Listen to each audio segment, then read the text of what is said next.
Guys, NBA season is starting to pick up a little bit. We're already in the mid-December.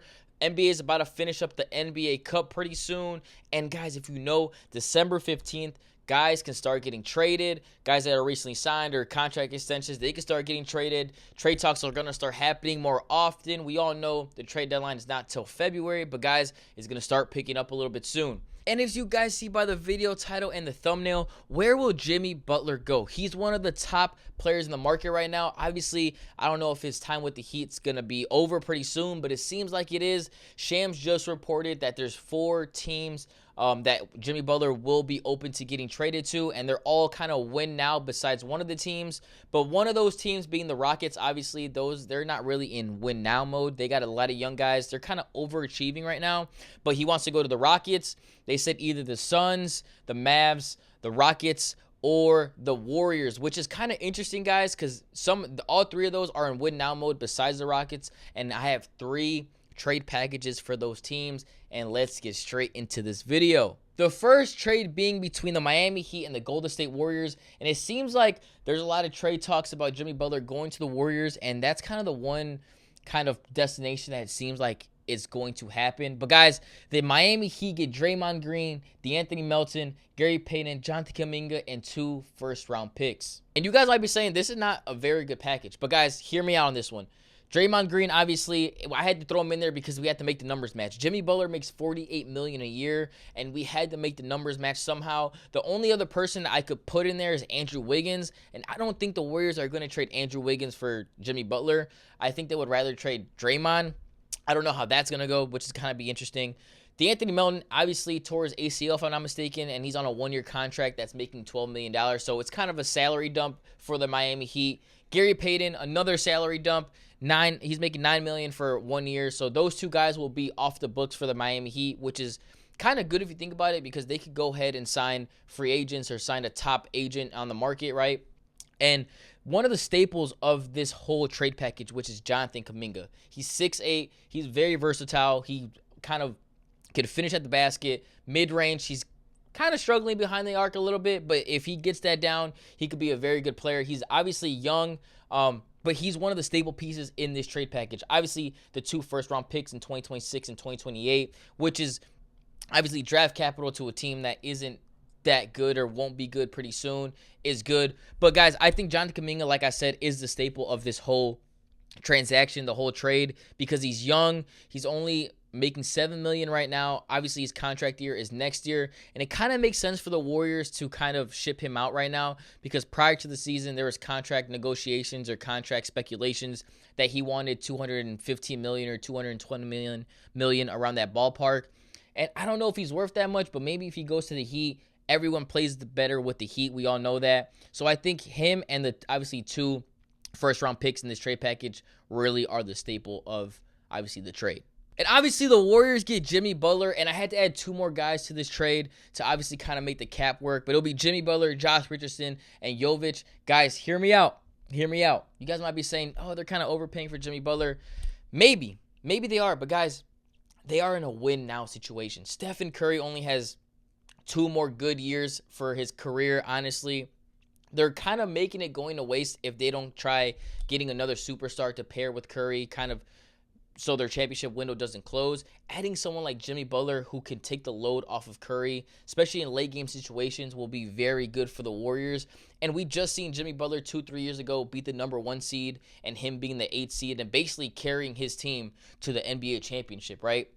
And Jimmy Butler is a playoff riser. He always shows up for the big moments, whether you like him or not. You have to say he does.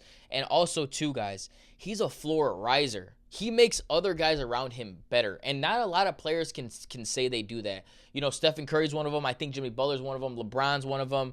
There's a few other guys that are like that, but he's a floor riser. He's going to make everyone around him better. And I'd even talk about Andrew Wiggins. Andrew Wiggins is starting to play a lot better than this past year. Obviously, in 2022, he was the second best player next to Stephen Curry when they won that championship. If he can tap into that a little bit, not saying he has to be the same player he was 2-3 years ago, but if he can give us half of that or a little bit more than half to pair with Jimmy Butler and Curry, I think this could be on the brink of being a big 3 in my opinion. But I think it makes the Warriors, obviously in a win now situation, be more in contention. Trade number 2, which was kind of shocking. Jimmy Butler said he wouldn't mind going to the Phoenix Suns, so I had to mock up a trade with the Phoenix Suns and the Miami Heat, guys. Miami Heat get Bradley Beal, Ryan Dunn, Monte Morris, 2 second-round picks, and 1 first-round pick. And you guys might be saying, oh, Bradley Beal hasn't been playing that good for the Suns, this and that. And yes, I understand that. But guys, I think if he goes to somewhere like the Heat where they actually need another scorer next to Tyler Hero, I think he could be very good. Honestly, he kind of took a step back with obviously the big 3 in Phoenix, with being him, KD, and Devin Booker. But guys, if you add someone like that to the Miami Heat who need another scorer and an actual pure scorer, I think he will be the best scorer on that team. Not saying Tyler Hero isn't bad, but Bradley Beal is a better scorer in my opinion, right? Ryan Dunn, who's a rookie, has been playing very good. I know he's been hurt recently, but he's 6'6", I believe. He can shoot the 3 ball. He's very long and lengthy. He can play defense, and this is kind of like adding another first-round pick into this trade. And I don't know if the Suns would want to add him, but you got to give up something to get something, right? Monte Morris was kind of a filler, 2 years, 1 year, or $2 million for 1 year. Obviously, he'll be off the salary cap next year. And you might be saying, well, Jimmy Butler is worth more than two second-round picks and a first-round pick. And I understand that. But like I said, Ryan Dunn is kind of another first-round pick, right?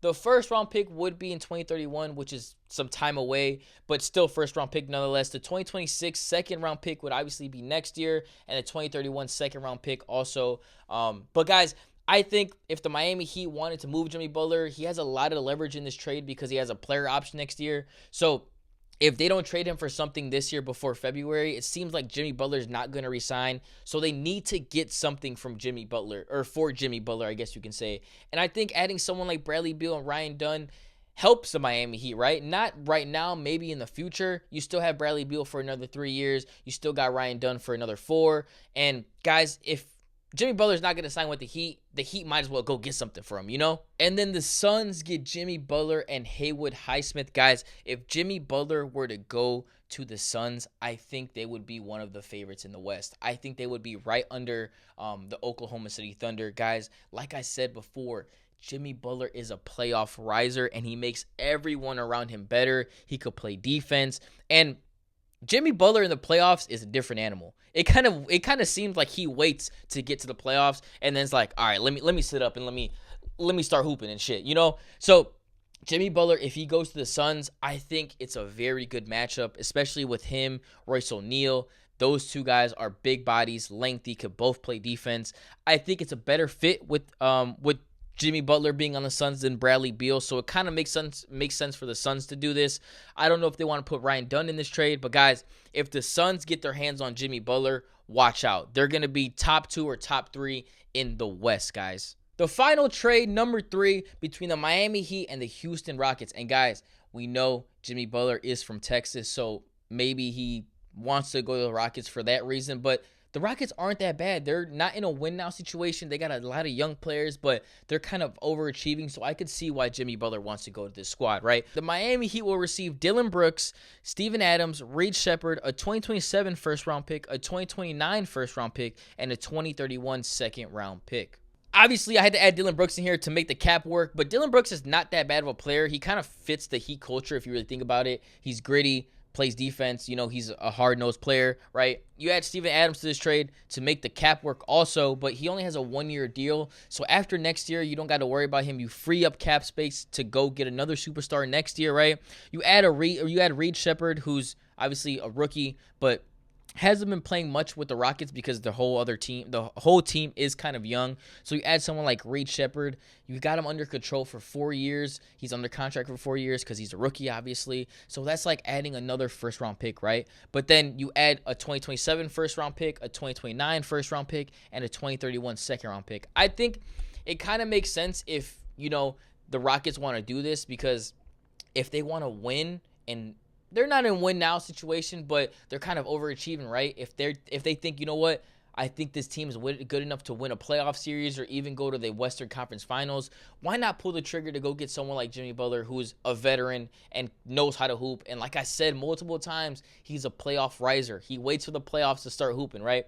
But I can see why the Rockets would be hesitant to throw Reed Shepherd in there, but I think they would have to throw in one of their young guys, whether it be Reed Shepherd, Jabari Smith Jr., or I'm in Thompson. So it's got to be one of those guys. But Heat will get Dylan Brooks, Steven Adams, Reed Shepard, two first-round picks, and 1 second-round pick. And obviously, the Rockets will get Jimmy Buckets, Josh Richardson, and they'll actually get a 2026 second-round pick. But, guys, like I said before, Jimmy Butler, I already said my spiel, playoff riser. He makes everyone around him better. And adding someone like Jimmy Butler, who's a veteran, 35-year-old, can still hoop and make everyone around him better, it seems like this is what the Rockets need, right? They're all young. When Fred VanVleet went there, it started to seem like, he was kind of chasing the bag. But now it seems like he's kind of the leader of that team because he's a veteran. He's a champion. So, guys, I think adding someone like Jimmy Butler, who's a bucket getter, can get you a bucket and can also play defense. You pair him up with someone like Ime Udoka, who's a very good coach and kind of on the same wavelength in the sense of like, we're going to go play ball. We're going to play hard. We're going to do this. We're going to do that. Guys, I think Jimmy Butler to the Rockets makes a lot of sense. And like I said, guys, all these trades are just for fun. I obviously did them because I wanted to see what it would look like. And Jimmy Butler is going to get traded, I believe. So it will be cool to see if, one of my trade packages is kind of similar to the actual trade package that he gets traded for. But, guys, let me know what you guys think. Jimmy Butler go to the Rockets, the Suns, the Mavs, the Warriors. You guys let me know where you want to see him. Should he stay with the Heat? But, guys, you guys let me know. But it's been your boy. Peace.